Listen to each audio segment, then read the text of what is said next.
Materi yang akan kami jelaskan selanjutnya adalah evaluasi dan seleksi pemasok. Salah satu tanggung jawab paling penting dalam pengadaan adalah penyeleksian pemasok dan evaluasinya.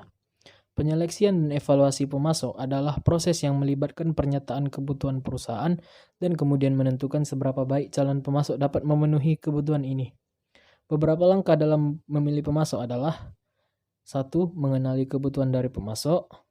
Langkah pertama dalam proses ini adalah mengidentifikasi kebutuhan akan pasokan. Bisa muncul dari beberapa jumlah pertimbangan, seperti saat akhir dari perjanjian pasokan yang ada atau pengembangan sebuah produk baru. Selanjutnya adalah analisis situasi, faktor internal, contoh kebijakan pemasok, dan faktor eksternal, contoh masalah legal. Analisis situasi, langkah kedua yaitu menelaah ke dalam kedua lingkungan internal dan eksternal di mana suatu keputusan pasokan dibuat. Pertimbangan internal meliputi identifikasi pemangku kepentingan, di mana pasokan tersebut dibutuhkan, dan jumlah dan kualitas pasokan yang cocok, serta juga kebijakan pasokan yang berlaku, contoh inisiatif pemasok minoritas.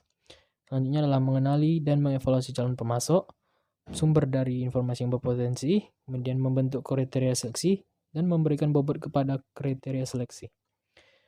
Mengidentifikasi dan mengevaluasi calon pemasok adalah langkah ketiga. Beragam sumber bisa digunakan untuk mengidentifikasi calon pemasok, seperti salesman, pameran dagang, publikasi dagang, dan internet.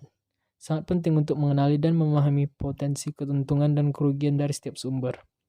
Teknik pembobotan ini berperan sebagai fondasi untuk mengumpulkan nilai atau skor untuk setiap calon pemasok. Dan peringkat ini sangat instrumental dalam langkah-langkah proses seleksi pemasok. Pemasok terpilih yang terjadi ketika suatu organisasi memilih satu atau banyak perusahaan. Created using Powtoon.